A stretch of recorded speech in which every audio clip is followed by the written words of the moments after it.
நாம் இப்பொழுது பார்க்க போகிற இந்த நாடகத்தில் 3 நபர்களை பற்றியும் அவர்களில் யார் நீதிமான் என்றும் பார்க்க போகிறோம். இனி வாங்க நாடகத்தை பார்ப்போம். முதல் நபர் பற்றி சொல்லணும்னா அவர் ஒரு வர்ஷிப் லீடருங்க. இவர் பேரு ஜேசன். இவர் பாட்டு பாட ஆரம்பிச்சாருன்னா எல்லாரும் ஆட ஆரம்பிச்சிடுவாங்க. அது மட்டும் இல்லைங்க, கீபோர்டு கிட்டாரெல்லாம் செருக்கி விட்டுருவார். ஆவில ஆடுவாங்க பாருங்க, அப்பப்பா பரலோகமே இறங்கி வந்த மாதிரி இருக்கும். இப்ப நீங்களே பாருங்களேன்.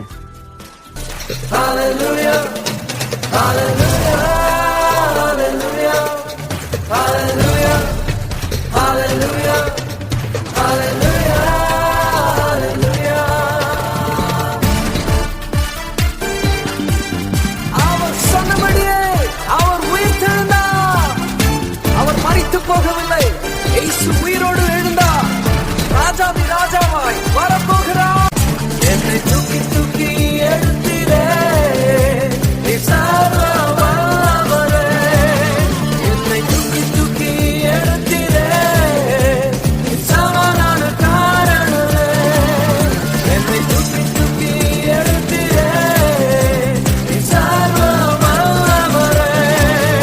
என்னை தூக்கி தூக்கி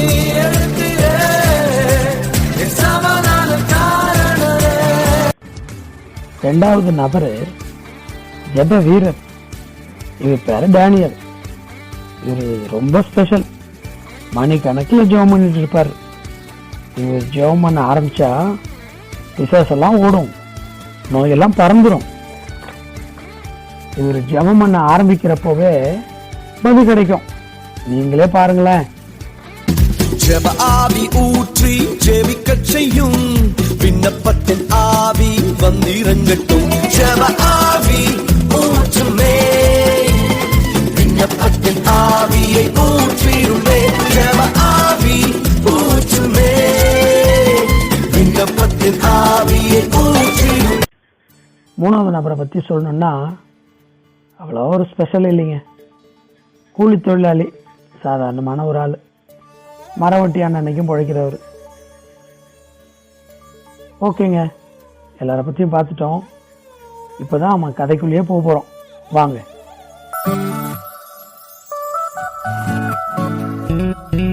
டைம் ஆயிடுச்சு, பஸ்ஸை வேற பிடிக்கணும்.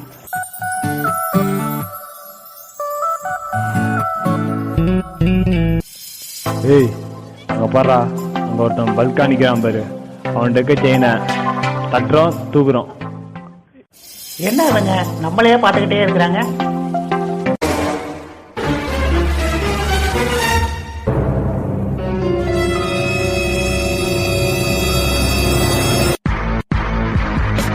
டேய், செயினை கூடா. டேய், நீ அவன் மோகத்தை கொடுக்கு. அவன் பாக்கெட்ல எவ்வளவு பணம் இருக்கும் பாரு, எல்லாத்தையும் இல்லடா. என்னை விட்டுடுங்க, விட்டுடுங்க. ஐயோ, யாராவது வந்து என்ன காப்பாத்துங்களேன், காப்பாத்துங்களேன்.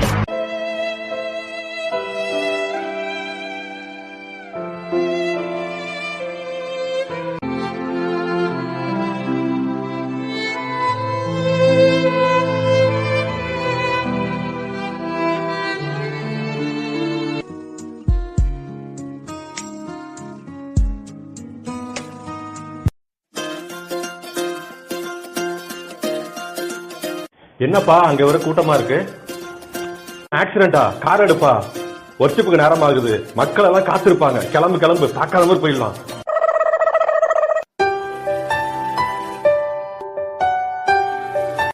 என்ன அங்க ஒரே கூட்டமா இருக்கு? யாரோ கீழே அடிபட்டு கிடக்குற மாதிரி இருக்கு. பிரேயருக்கு டைம் ஆகுது. பிரேயர் பண்ணிக்க மக்கள்லாம் அங்க லைன்ல இருப்பாங்க. ஐயோ, இப்ப என்ன பண்றதுன்னு தெரியலையே. சரி போ, யாரா பார்த்துக்கிட்டோம், நாம போவோம். இதுதான் உலகம் மீதும் கலகம், அறிவாய் இதுவும் பழகும். தனிமை புதையல் இனிவும் மடியில் ஒரு நாள் புலரும் விடியல். ஒரு நாள் புலரும் விடியல். இதுதான் உலகம் இதமும் கலகம், அறிவாய் இதுவும் பழகும்.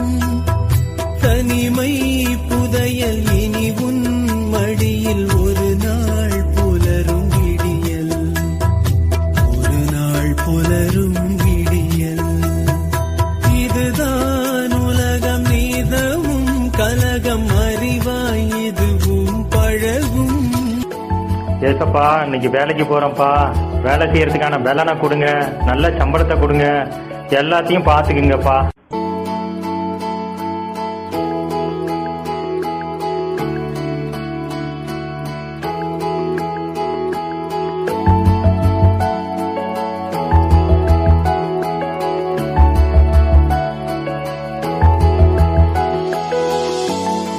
என்ன ஜனங்க ஒரே கூட்டமா நிக்கிறாங்க? ஐயோ என்ன ரத்தமா வந்துட்டு இருக்கு, நம்ம போய் கொஞ்சம் தூக்கலாமா, தூக்கி கொண்டு போய் ஹாஸ்பிட்டல்ல சேர்க்கலாமா?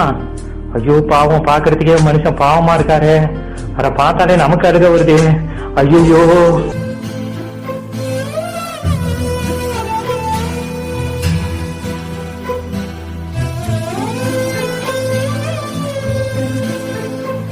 டாக்டர், டாக்டர் யாரோ அடிச்சு போட்டு போயிட்டாங்க டாக்டர், எப்படியாவது காப்பாத்துங்க டாக்டர். ஓகே, நான் பார்த்துக்கிறேன்.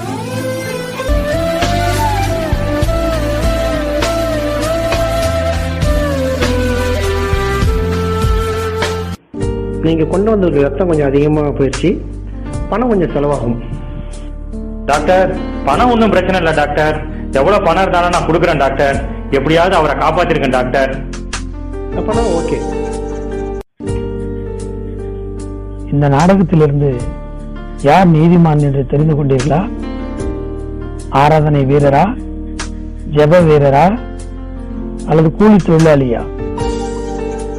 வேதம் சொல்கிறது கிரியில்லாத விசுவாசம் செத்தது என்று.